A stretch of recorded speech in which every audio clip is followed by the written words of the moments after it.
வணக்கம் நேயர்களே.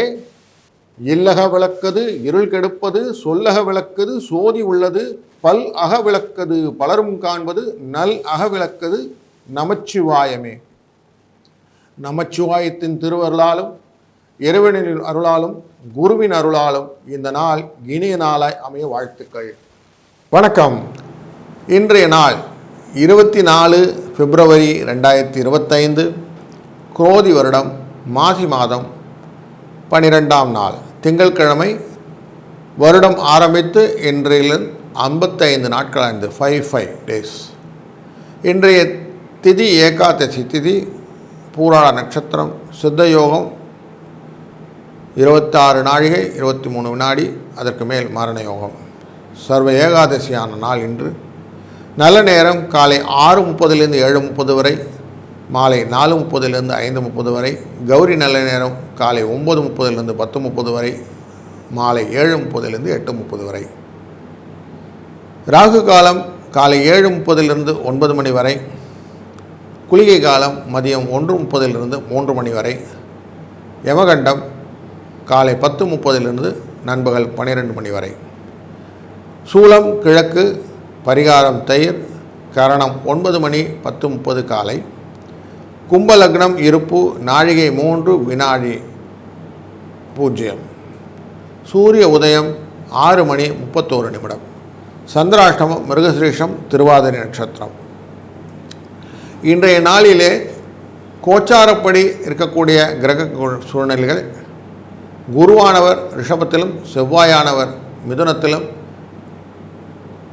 கன்னியிலே கேதுவும், சனி சூரியன் புதனானவர் கும்பத்திலும், சுக்கிரன் ராகுவானவர் மீனத்திலும் அமர்ந்திருக்க, பூராட நட்சத்திரம் என்ற நட்சத்திரத்தில் தனுசு ராசிக்குள்ளரே சந்திரன் பிரவேசிக்கக்கூடிய நாள். இந்த நாளிலே தொடர்ந்து நாம் ஒரு கோயில் எதுக்கு யூஸ் ஆகுதுன்னு ஒரு நாள் பார்த்துட்ருக்குறோம். அப்படிப்பட்ட விஷயத்தில் வேலை கிடைக்கணும், வேலையே கிடைக்க மாட்டேங்குது, எனக்கு உத்தியோக பாக்கியம் எப்போ வரும் அப்படின்னு கேட்கக்கூடிய அன்பர்களுக்கு, வெங்கனூர் அப்படிங்கிற ஊரில் இருக்கக்கூடிய விருத்தகிரீஸ்வரர் அப்படிங்கிற ஆலயத்தில் சிவனை வழிபடும் போது வாழ்க்கையில் விருத்தியான வேலை கிடைக்கும் அப்படிங்கிற குறிப்பை காண்கிறோம். நல்லதை நினைத்தால் நல்லது நடக்கும், கெடுவான் கேடே நினைப்பான் அப்படின்னு சொல்லுவாங்க. அப்போ எண்ணங்கள் நாம் தூய்மையாக இருக்கும்போது வாழ்க்கையிலே பலவிதமான நன்மைகளை பெறலாம் அப்படிங்கிறது முன்னோரின் வழி. அப்படி நாம் எண்ணங்களை தூய்மையாக வைத்துக்கொள்வதும், இந்த நாளை பற்றின அனைத்து விதமான நல்ல விஷயங்களை புரிந்து கொள்வதும் நமக்கு இந்த நாளை நல்லபடியாக நடத்தி செல்ல முடியும். அப்படித்தான் நாம் பஞ்சாங்கத்தை விரிவாக பார்த்து கொண்டு இருக்கிறோம். ஒரு நாளும் பஞ்சாங்கம், திதி, வார, நட்சத்திர யோகத்தை நாம் பார்ப்போம். அப்படி இன்றைய நாளிலே ஏகாதசி திதி அப்படின்னு பார்க்குறோம். ஏகாதசி திதிங்கிறது உபவாசம் இருந்து நம்ம இருக்கக்கூடிய ஒரு திதியானது பல விதத்திலும் பயன் கொடுத்தா இருக்கிறது. அதில் ஏகாதசியும் போது விவாகம் செய்வது நல்லது, உபவாசம் இருப்பது நல்லது, ஆபரணங்கள் அணிந்து கொள்வது நல்லது, வாஸ்து சாந்தி செய்வது நல்லது, சிற்பங்கள் செய்வது நல்லது என்பன பல காரியங்கள் இதில் செய்யலாம். இன்றைய நாளிலே சித்தி யோகம் அப்படிங்கிற யோகம், இதுவுமே கல்வி பயில்றது, விரதத்தை தொடங்குவது, யாகம் செய்வது, புதிய பதவி ஏற்படுறது, வியாபாரத்தில் நல்ல ஒரு நவரத்னங்கள்லாம் வாங்கிறதுக்கு போகிறோம் இல்லையா, ஜெம்ஸ் எல்லாம், அந்த இதெல்லாம் வாங்கிறதுக்கு இதெல்லாம் சித்தி யோகத்தில் செய்கிறது நல்லது. திங்கட்கிழமையே நல்லது தான், ஏன்னா திங்கள் சூடின்னு சோமவாரத்தை சொல்லுவோம். அப்போ சிவன் நல்ல விஷயங்களும், இன்றைக்கு ஏகாதசியாக இருந்தால் பெருமாள் விஷயமும் ரொம்ப நல்லதாகிடுறது. பூராட நட்சத்திரம் கல்வியெல்லாம் தொடங்கிறதுக்கு ரொம்ப நல்லது ஒரு நட்சத்திரமாக அமைகிறதுனாலே கல்வி தொடர்பான, மாணாக்கர்கள் தொடர்பான விஷயங்கள் எல்லாம் இன்றைக்கு செய்வதும், இன்றைய கரணமாக நாம் பார்ப்பது பாலவ கரணம் அப்படிங்கிறதுனா இதுவும் மங்களத்தை கொடுப்பதாக அமைகிறதுனாலையும் இன்றைய நாள் மிகுந்த நல்ல நாளாக நாம் எடுத்துக்கொள்வோம். தொடர்ந்து நாம் ராசியின் பலன்களை பார்ப்போம். வணக்கம் மேஷராசி அன்பர்களே. பண வரவு அப்படின்னா குறைவில்லை அப்படின்னு பதில் எழுதிடலாம். பண வரவு நல்லாயிருக்கும். குடும்பத்தில் அமைதி சந்தோஷம் இருக்குமா? இருக்கும். ஒரு சிலருக்கு மட்டும் சிறு சிறு ஆரோக்கிய குறைபாடு இருக்கும், உடனே சரியாயிடும், பயப்பட வேண்டாம். குடும்பத்தில் சில நல்ல சுப நிகழ்ச்சிகள் நடக்கிறதுக்கான வாய்ப்புகள் உண்டு. சிலர் தனிப்பட்ட முறையில் சில காரியங்கள் செய்வதற்கு அலுவலகத்தில் வழக்கமான ரொட்டீன் இல்லாமல் தனியாக ஒரு ஜாப் அசைன்மெண்ட் கொடுப்பதற்கும் வாய்ப்பு உண்டு. அது ரிலேட்டடாக கொஞ்சம் இடமாற்றங்கள் உண்டு. அதனால் நன்மை தான் நடக்க போகுது. கொஞ்சம் எக்ஸ்ட்ரா பணம் கிடைக்கும். வியாபாரத்தில் விரிவுபடுத்தணும் என்ற எண்ணம் இருப்பவர்களுக்கு அதற்கான முயற்சிகளை நீங்கள் ஈடுபடுங்கள். இந்த நாள் உங்களுக்கு சாதகமாக முடியும். கொடுக்கல் வாங்கல்ன்றது நல்லபடியாக இருக்கும். குடும்பத்தை நிர்வகிக்கும் பெண்களுக்கு ஒரு நல்ல மகிழ்ச்சி தரும் நாளாகும். அலுவலகத்து செல்லும் பெண்களுக்கு அலுவலக சூழ்நிலை உற்சாகம் தரும் நாளாகும். வேறு வேலைக்கு மாற்றம் அப்படின்னு நினைக்கிறவங்களுக்கு நல்ல வேலை கிடைக்கக்கூடிய ஒரு நாளாகும். இந்த நாளை அமைத்து கொள்ளலாம். 4-9 என்ற அதிர்ஷ்ட எண்ணும் விநாயகர் பெருமானின் வழிபாடும் உங்களுக்கு பக்கபலமாக இந்த நாளை அமைத்து கொடுக்கும். வாழ்க வளத்துடன். வணக்கம் ரிஷபராசி அன்பர்களே. பண வரவு நல்லபடியாக இருக்கும். உடல் ஆரோக்கியம் மேம்படும். குடும்பத்திலே மகிழ்ச்சி நிலவும். வீட்டிலே சுப நிகழ்ச்சி நடப்பதற்கு வாய்ப்பு உள்ளது. கருத்து வேறுபாடு காரணமாக பிரிந்திருந்த நண்பர்கள் உங்களை புரிந்து கொண்டு மறுபடியும் நட்பு பாராட்டுவார்கள். சகோதர வழியிலே மனக்கசப்பு ஏற்படக்கூடும் என்பதனாலே கொஞ்சம் பொறுமையை கடைபிடிப்பது நல்லது. அலுவலகத்திலே பணி சுமை அதிகரிக்கும். சிலருக்கு கூடுதல் பொறுப்புகள் வந்து சேரும். சக பணியாளர்கள் உதவி மனதுக்கு ஆறுதலை தரும்.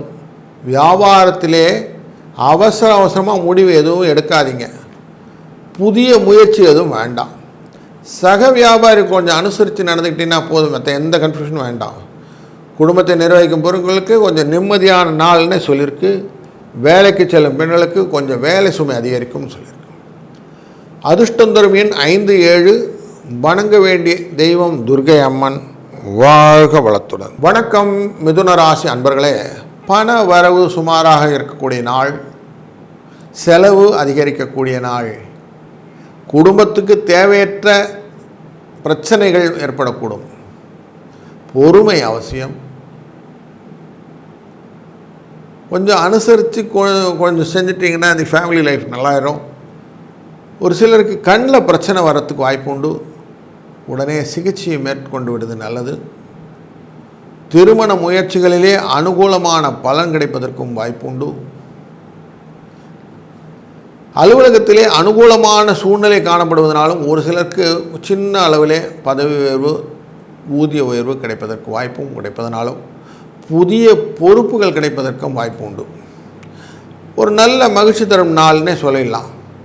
வியாபாரத்திலே மந்தமான நிலை காணப்படும். அதன் காரணமாக மனதிலே நிம்மதி குறையும். கொடுக்கல் வாங்கல் சுமூகமாக இருக்கும். குடும்பத்தை நிர்வகிக்கும் பெண்களுக்கு கொஞ்சம் சிரமமாக இருக்கும். வேலைக்கு செல்லும் பெண்களுக்கு பதவி உயர்வு கிடைப்பதற்கான வாய்ப்பும் உண்டு. 4-6 என்ற எண்ணும் மகாவிஷ்ணு என்ற தெய்வத்தை வணங்குவதன். மகாவிஷ்ணுன்னா 3 விதமான விஷயம் இருக்குது. நின்ற கோலம், அமர்ந்த கோலம், கிடந்த கோலம் என்ற 3 விஷயமே நம்ம மனத்தில் நினைத்து கொள்ளும்போது அனைத்து விதமான நன்மைகளும் உண்டாகும். வாழ்க வளத்துடன். வணக்கம் கடகராசி அன்பர்களே. பண வரவு எதிர்பார்த்தபடி இருக்காது. கொஞ்சம் அதுக்காக கடன் வாங்க வேண்டியிருக்கும் என்ற அலர்ட் உங்களுக்கு கொடுத்து விடுறேன். பொருள் பணம் களவு போவதற்கும் வாய்ப்பு உண்டு. அதனால் வீட்டிலேயும் வெளியிலும் கொஞ்சம் கவனமாக இருக்கணும். ஒரு சிலருக்கு குழந்தை பாக்கியம் கிடைப்பதற்கு வாய்ப்பு உண்டு. மற்றவர்கிட்ட பேசும்போது உங்களுடைய சீக்ரெட் எதுவும் வெளியில் சொல்லாதீங்க. முடிந்த வரைக்கும் பொறுமையாக இருந்துருங்க. எதுவுமே அவசரப்பட்டு கோபத்தை வார்த்தையெல்லாம் கொட்டி எதுவும் பண்ணாதீங்க. அலுவலகத்தில் இருக்கும்போது இதுதான் கோபப்படுறதுனால வரக்கூடிய சூழ்நிலை உங்களை பிரச்சனையும் பொறுமையை சோதிப்பதாக அமைந்துவிடும். Please don't do it. அதுலேயும் உங்கள் சக பணியாளர்களும் கொஞ்சம் அனுசரித்து நடந்துக்கிட்டிங்கன்னா ரொம்ப நல்ல ஸ்மூத்தாக இன்றைக்கி டே ஓட்டிடலாம். வியாபாரத்தில் இருக்கக்கூடிய அன்பர்களுக்கு வியாபாரத்தில் இருக்க பணியாளர்களுக்கு அனுசரித்து செல்வதும் அதே மாதிரி தான். புதிய வியாபார முயற்சிகள் எதுவும் வேண்டாம். சக வியாபாரிகள் சிறு சிறு பிரச்சனைகளை ஏற்படுத்துவார்கள். வீட்டில் இருக்கும் பெண்மணிகளுக்கு சிறு சிறு பிரச்சனைகள் உண்டு. வெளியூர்கிட்ட பேசும்போது கொஞ்சம் நிதானம் வேணும். வேலைக்கு செல்லும் பெண்களுக்கு பணி சுமை அதிகரிக்கும். இன்றைய நாளில் 3-5 என்ற எண்ணும் அம்பிகை வழிபாடும் மிகுந்த நல்லது. வாழ்க வளத்துடன். வணக்கம் சிம்மராசி அன்பர்களே. பண வரவு திருப்திகரமாக இருக்கும். எதிர்பாராத செலவுகளும் ஏற்படும். ஒரு சிலருக்கு சிறிய அளவிலே உடல் நலம் பாதிக்கக்கூடும். திருமண முயற்சி சாதகமாக அமையும். கணவன் மனைவிக்கிடையே அந்யோன்யம் அதிகரிக்கும். பிள்ளைகளால் செலவு ஏற்படும். அலுவலகத்திலே பதவி உயர்வு, ஊதிய உயர்வு போன்ற சலுகைகள் சிறிய அளவில் கிடைக்கக்கூடும். பிரச்சனைகள்னு ஒன்றும் பெருசாக இல்லை. ஆனால் வியாபாரத்தில் விற்பனை லாபம் கொஞ்சம் எதிர்பார்த்தபடியே எதிர்பார்க்கலாம்.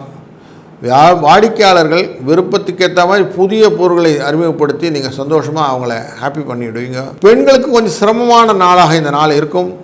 வேலைக்கு செல்லும் பெண்களுக்கு நிம்மதியற்ற போக்கு நிலவுவதால் 27 என்ற அதிர்ஷ்ட எண்ணை பயன்படுத்துவதும் விநாயகரை வழிபடுவதும் முக்கியமானதாகிறது. வாழ்க வளத்து. கன்னிராசி நண்பர்களே, பண வரவு ஓரளவுக்கு இருக்கும். தேவையற்ற செலவுகள் எதுவும் ஏற்படாது. குடும்பத்திலே ஓரளவு நிம்மதியான சூழ்நிலை உண்டாகும். கணவன் மனைவிக்கிடையே அந்யோன்யம் அதிகரிக்கும். உறவினராலும் நண்பர்களாலும் அனுகூலம் அதிகரிக்கும். வீட்டிலே சுப நிகழ்ச்சிகள் நடைபெறும். அலுவலகத்திலே பணி சுமை அதிகரிப்பதனாலே மனதிலே சோர்வு, உடலிலே அசதி உண்டாகும். எதிர்பார்த்த சலுகைகள் கிடைப்பதிலே தடை தாமதம் ஏற்படக்கூடும். வியாபாரத்திலே விற்பனையும் லாபமும் சுமாராகத்தான் இருக்கும். உழைப்புக்கேற்ற ஊதியம் அப்படிங்கிறது கிடைக்கிறது கொஞ்சம் தள்ளி போயிடும். பெண்களுக்கு மிகவும் மகிழ்ச்சி தரும் நாளாக இந்த நாள் அமையும். வேலைக்கு செல்லும் பெண்களுக்கு வழக்கமான ரொட்டீன் ஜாபாக தான் இன்றைக்கி அமைய போகிறது. அதனால் இன்றைய நாளில் அதிர்ஷ்ட எண்ணாக 5, 9 வைத்துக்கொள்வதும் சிவபெருமானை வழிபடுவதும் மிகுந்த நன்மையை தரும். வாழ்க வளத்துடன். வணக்கம் துளாராசி அன்பர்களே, வருமானம் திருப்திகரமாக இருக்கும். அதே நேரம் செலவு அதிகரிக்கும். கணவன் மனைவிக்கு சிறு சிறு கருத்து வேறுபாடுகள் ஏற்படக்கூடும். பொறுமை அவசியம். கருத்து வேறுபாடுகளை முடிவெடுப்பதற்காக வார்த்தைகள் ஜாலங்கள் காட்டினீங்கன்னா அடி வாங்குவீங்க. வார்த்தையை கண்ட்ரோல் கொண்டு போயிடுங்க. திருமண முயற்சி சாதகமாக இருக்கும். வழக்குகளில் இருந்து வந்த இழுபறி நிலைமை மாறி கொஞ்சம் சாதகமான நிலைமைக்கு வராது. அலுவலகம் பார்க்கும்போது வழக்கமான சூழ்நிலை காணப்படுகிறது. சிலருக்கு பதவி உயர்வு, மாற்றங்கள், இடமாற்றங்கள் போன்றவை ஏற்படுத்தி நல்லதை ஏற்படுத்தக்கூடியதாக இருக்குது. வியாபாரத்தில் புதிய முடிவுகள் எடுக்கக்கூடிய சாதகமான நாளாக அமைகிறது. பணியாளர்கள் நல்லபடியாக ஒத்துழைப்பதனாலே, பங்குதாரர்கள் ஆதரவாக கிடைப்பதனாலே ஒரு நல்ல மகிழ்ச்சிகரமான வியாபார சூழ்நிலை அமையப்போகிறது. குடும்பத்தை நிர்வகிக்கும் பெண்களுக்கு போதிய பணம் கிடைக்காததாலே கொஞ்சம் சிரமப்பட வேண்டியிருக்கும். தொழிலில் இருக்கக்கூடிய பெண்களுக்கு இடமாற்றம், வேலைக்கு செல்லும் பெண்களுக்கு இடமாற்றம் என்ற ஒரு விஷயம் நடக்கும். 6, 9 என்ற அதிர்ஷ்ட எண்ணும் வணங்க வேண்டிய தெய்வமாக பெருமாள் வெங்கடேச பெருமாளை வணங்குவதும் ஒரு நல்லதொரு மாற்றத்தை தரும். வாழ்க வளத்துடன். விருச்சிக ராசி அன்பர்களே, பொருளாதார நிலை சுமாராக இருக்கும். தேவையற்ற செலவு எதுவும் இருக்காது. கணவன் மனைவிக்கிடையே சிறு சிறு அளவிலே கருத்து வேறுபாடு ஏற்படக்கூடும். வாங்கிய கடனை திருப்பி கொடுத்துருவீங்க, ஒன்றும் பிரச்சனை இல்லை. மற்றவர் கொடுத்த கடனையும் நீங்கள் திருப்பி வாங்கிடுவீங்க, அதுவும் செஞ்சிருவீங்க. திருமண முயற்சியிலே சிறு சிறு தடைகள் ஏற்படக்கூடும். குறிப்பாக வேலையில் சுமை அதிகரிக்கும். அதனால் உடல் அசதி, சோர்வு இதெல்லாம் உங்களுக்கு பகை போயிடுச்சு. சக பணியாளர் சங்கடங்கள், அவங்களால காசிப்ஸு, அவங்களால பிரச்சனை இதெல்லாம் இருக்குது. வியாபாரத்தில் பழைய பாக்கி வசூல், புதிய முதலீடு, கடையை விரிவுபடுத்துறது இதெல்லாம் இருக்கும். பணியாளர்கள்ட்ட ஒத்துழைப்பு அப்படின்னு பார்த்திங்கன்னா கொஞ்சம் நல்லாயிருக்கும். குடும்பத்தை நிர்வகிக்கும் பெண்களுக்கு மகிழ்ச்சி தரும் நாளாக இந்த நாள் அமையும். இந்த நாளிலே உறவினர் வருகை அப்படின்னா உற்சாகமாக இருப்பீர்கள். வேலைக்கு செல்லும் பெண்களுக்கு வழக்கமான ரொட்டீன் ஜாப்ஸ் தான் இன்றைக்கி நடக்க போகிறது. 3, 7 என்ற அதிர்ஷ்ட எண்ணும் முருகப்பெருமானின் வழிபாடும் உங்கள் வாழ்க்கையிலே புது பாதையை அமைத்து கொடுக்கும். வாழ்க வளத்துடன். வணக்கம் தனுசு ராசி அன்பர்களே, பண வரவு அப்படின்னு கேட்டிங்க, திருப்தி அப்படின்னு சொல்லிடலாம். பணம் என்ற பொருள் காணா போகுது என்ற விஷயம் பார்த்திங்கன்னா கொஞ்சம் எச்சரிக்கை வேண்டும். மற்றவர்கிட்ட பேசும்போது பொறுமையே அவசியமாக பேசுங்க. பொறுமை தான் முக்கியம். புதிய முயற்சி எதுவும் மேற்கொள்ள முன்னாடி பல தடவை யோசிங்க, ஆலோசனை பண்ணுங்க, அப்புறமா யோசிங்க, பண்ணுங்கள். எதிர்பாராத செலவுகள், கடன் வாங்க நேரக்கூடிய சூழ்நிலைகள் இதெல்லாம் வரக்கூடும். அதெல்லாம் கொஞ்சம் எச்சரிக்கையாக இருங்க. உறவுக்காரங்க கொஞ்சம் அனுசூலமாக நடப்பாங்க. உங்கள் ராசிக்குள்ளரே பூராட நட்சத்திரத்தில் தான் சந்திரன் போயின்னு இருக்கார். அப்போ மனசுக்குள்ளே இருக்கக்கூடிய விஷயங்கள் எல்லாம் கொட்டி தீர்த்துன்னு தோணும். கொட்டாதீங்க. வேலையும் பயங்கரமாக ப்ரெஷர் இருக்கும். அவன் அடுத்தவன் வேலைக்கு லீவ் போட்டுட்டு அந்த ப்ரெஷர் வேறு எக்ஸ்ட்ராமாக வந்திருக்கும். அனுசரித்து நடந்துட்டிங்கன்னா சரியாகப்படும். அதுக்காக பஸ்ட்டாக ஆகாதீங்க. செவ்வாய் இருக்குன்னு தைரியம் அசட்டு தைரியத்தில் எதுவும் மாட்டிக்கிடாதீங்க. வாயத்தை விட்டு வேலையில் மட்டும் கவனம் செலுத்திக்கோங்க. அடுத்தவங்க இஷ்டம்லாம் போகாதீங்க, வம்புக்கே போகாதீங்க. வியாபாரத்தில் வழக்கமான நிலை காணப்படுகிறது. அதனால் கொஞ்சம் சந்தோஷமாக போயிடுங்க. வந்தது லாபம் அப்படின்னு வச்சுருங்க, போதும். புதுசாக இன்றைக்கி முயற்சியெல்லாம் செய்ய வேண்டாம். ஏன்னா மனோகாரகனான உங்கள் ராசிக்குள்ளே அமர்ந்திருப்பதனாலே உங்களுக்கு செய்யக்கூடிய காரியங்கள் எல்லாம் புதுசாக ஒன்றும் செய்யறதுக்கு வாய்ப்பு கொடுக்க மாட்டான். முடிந்த வரைக்கும் பணியாளர்களை தட்டி கொடுத்து அப்படியே வேலை வாங்கிட்டு போயிடுங்க, ஈஸியாக வேலை முடிச்சிருங்க. அதே தான் பெண்களுக்கு கொஞ்சம் சற்று சிரமமான நாளாக தான் இந்த நாள் அமைமையிலும் வாரத்தின் இந்த நாளின் பிற்பகுதியிலே கொஞ்சம் ரிலீஃப் ஆகலாம். சக பணியாளர்களை கொஞ்சம் ஒத்துழைப்பு இல்லாதனால பிரச்சனை வரும். வேலைக்கு செல்லும் பெண்களுக்கு அவங்களும் ஜாக்கிரதையாக இருக்கணும். 1-4 என்ற எண்ணும் அம்பிகை வழிபாடும் கொஞ்சம் பரிகாரமாக அமைத்து கொள்ளுங்கள். ஆட்டோமேட்டிக்காக இன்றைக்கி எல்லா விஷயமும் நல்லதாக அமைந்துவிடும். வாழ்க வளத்துடன். மகர ராசி அன்பர்களே, பண வரவு கொஞ்சம் டல்லாக தான் இருக்கும் சார். திடீர் செலவு ஜாஸ்தி இருக்கும் சார். வீட்டில் தேவையற்ற பிரச்சனை உண்டாகுமா? ஆமாம். மன அமைதி குறையிற வரைக்கும் இருக்கும். தாயாரின் உடல் ஆரோக்கியம் எப்படி இருக்கும்? அது கொஞ்சம் சீராகிடும். கணவன் மனைவிக்கிடையே அந்யோன்யம் உண்டாகுமானா இன்றைக்கு உண்டாகும், கவலை இல்லை. நீங்கள் கொஞ்சம் சந்தோஷமாக இருக்கலாம். பிள்ளைகள் வழியிலே கொஞ்சம் செலவுகளை எதிர்பார்த்துருங்கள். அலுவலகத்தில் பணி சுமைன்னு பார்த்தீங்கன்னா கொஞ்சம் ஒர்க் பேர்டன் ஜாஸ்தி தான் இருக்கும். அடுத்தவன் செஞ்ச தப்புக்கள்லாம் நீங்கள் ஜவாப்தாரியாக நிற்க வேண்டிய சூழ்நிலை இருக்குது. அதனால் கொஞ்சம் ஜாக்கிரதையாக இருங்க. 12ஆம் இடத்துல உட்கார்ந்துருக்கிற பூராட நட்சத்திரத்தில் சந்திரன் அமர்ந்திருக்கிற தேவையில்லாமல் அடுத்தவனுக்கு ஜாமீன் போடுற பிரச்சனை வரண்டாம். அதெல்லாம் பண்ணக்கூடாது. கொஞ்சம் ஜாக்கிரதையாக இருந்துக்கிடுங்க. வியாபாரத்தில் விற்பனை லாபம் எதிர்பார்த்தபடியே இருக்கிறதுனாலையும் வாடிக்கையாளர் எண்ணிக்கை அதிகரிக்கிறதுனாலையும் கொஞ்சம் சந்தோஷத்தை கொடுக்கும். பங்குதாரர்கள் ஒத்துழைப்பு தருவதனால் கொஞ்சம் சந்தோஷம் வரும். குடும்பத்தை நிர்வகிக்கும் பெண்களுக்கு ஓரளவுக்கு மன மகிழ்ச்சி தரும் நாள் என்றே சொல்லலாம். வேலைக்கு செல்லும் பெண்களுக்கு கவனமாக இருக்க வேண்டிய நாளிலே இதுவும் ஒரு நாள். அதனால் அவசியம் கவனமாக இருங்க. 5, 7 என்ற அதிர்ஷ்ட எண்ணையும் துர்க்கை அம்மனை மனதாக நினைப்பதும் உங்களுக்கு பல விதத்தில் நன்மை தரும். வாழ்க வளத்துடன். கும்பராசி அன்பர்களே, பண வரவு திருப்திகரமாக இருக்கக்கூடிய நாள். தேவையற்ற செலவு எதுவும் ஏற்படாது. தாயாரின் உடல்நிலையில் மட்டும் கொஞ்சம் கவனம் எக்ஸ்ட்ராவாக தேவைப்படுறது. அதே மாதிரி குடும்பத்திலே சகோதரர் வழியிலே இருக்கக்கூடிய அன்பு ஆதரவும் கொஞ்சம் கிடைக்கும் உங்களுக்கு. கணவன் மனைவிக்கிடையே அந்யோன்யம் அதிகரிக்கிறதுனால கொஞ்சம் மகிழ்ச்சி உண்டாகும். உறவினர் வருகினாலே வீட்டிலே மகிழ்ச்சி சூழ்நிலை உண்டாகும். அலுவலகத்திலும் வழக்கமான ரொட்டீன் ஜாப்ஸில் தான் இன்றைக்கி இருக்க போது. எதிர்பார்க்குற பெரிய சலுகைகள்லாம் கிடைக்கும்லாம் எதிர்பார்த்து ஏமாற வேண்டாம். சிலருக்கு இடமாற்றம் கேட்டிங்கன்னா கிடைக்கிறது வாய்ப்பு உண்டு. வியாபாரத்திலே விற்பனை லாபம் எதிர்பார்த்தபடியே இருக்கும். முக்கிய பிரமுகர்கள் வாடிக்கையாளர்கள் உங்களுக்கு அறிமுகம் ஆவார்கள். அதனால் கொஞ்சம் சந்தோஷமான சூழ்நிலை கிடைக்கும். குடும்பத்தை நிர்வகிக்கும் பெண்களுக்கு ஒரு நிம்மதியான நாள் அப்படின்னு சொல்லலாம். அப்பா ஒரு பிரச்சனை இல்லைவா சொல்லலாம். வேலைக்கு செல்லும் பெண்களுக்கு சலுகைகள் எதுவும் பெருசாக கிடைக்காது. ஆனால் ரொட்டீனாக இருக்கக்கூடிய விஷயங்கள்லாம் நடந்துக்கிட்டே இருக்கும். அதிர்ஷ்டம் தரும் எண்ணாக 2, 4 என்ற எண்ணும் சிவபெருமானின் வழிபாடும் இன்றைய வாழ்க்கையில் இன்றைய நாளில் உங்கள் வாழ்வை தரம்பட அமைத்து கொடுக்கும். வாழ்க வளத்துடன். மீன ராசி அன்பர்களே, பண வரவு திருப்திகரமாக இருக்கும். செலவுகள் ஏற்பட்டாலும் சமாளித்து விடுவீர்கள். சுப நிகழ்ச்சியினாலே வீடு களை கட்டும். திருமண முயற்சியின் நல்லபடி முடியும். வழக்கு சாதகமான தீர்ப்பு உண்டாகும். கணவன் மனைவியிடையே சிறு சிறு பிரச்சனைகள் ஏற்படக்கூடும். ஒருவருக்கொருவர் விட்டு கொடுத்து செல்வது நல்லது. ஏன்னா வரக்கூடிய நாட்களிலே ஃப்ரிக்ஷன் ஜாஸ்தி ஆச்சுன்னா சுக்கிரன் உங்கள் உச்சத்திலேருந்து வெளியே போகிறாருன்னும் போது ஃப்ரிக்ஷனை இன்க்ரீஸ் பண்ணிக்காமல் இருக்கிறது நல்லது. அப்போது எதிர்காலத்தை முன்னிட்டு இன்றைக்கு விட்டு கொடுக்கணும்னு மனசில் வச்சுக்கிட்டிங்கன்னா போதும். அதனால் எதிர்பார்த்த பதவி உயர்வு, சம்பள உயர்வு போன்றவைகளெல்லாம் அலுவலகத்தில் கிடைக்கும். வியாபாரத்தில் விற்பனை எதிர்பார்த்தபடியே இருக்கும். பங்குதாரர்கள் கொஞ்சம் அனுசரணையாக நடந்து கொள்வார்கள். பணியாளர்களை கொஞ்சம் தட்டி கொடுத்து வேலை வாங்குறதுன்னு சொல்லுங்கள். அந்த மாதிரி பண்ணினீங்களா உங்களுக்கு ஆட்டோமேட்டிக்காக பிஸ்னஸ் நல்லா வந்துடும். குடும்பத்தை நிர்வகிக்கும் பெண்களுக்கு கொஞ்சம் சிரமமான நாள். பொறுமை, சகிப்புத்தன்மை இதெல்லாம் கொஞ்சம் அவசியம். வேலைக்கு செல்லும் பெண்களுக்கு சலுகைன்னு பெருசாக கிடைக்கிறதுக்கு வாய்ப்பு இல்லை. அப்படியே ரொட்டீனாக தள்ளி விட்டுட்டிங்கன்னா போதும். 4, 6 என்ற எண்ணும் குரு தட்சிணாமூர்த்தி வழிபாடும் உங்களுடைய வாழ்விலே பல விதத்திலும் நன்மை தரும். வாழ்க வளத்துடன்.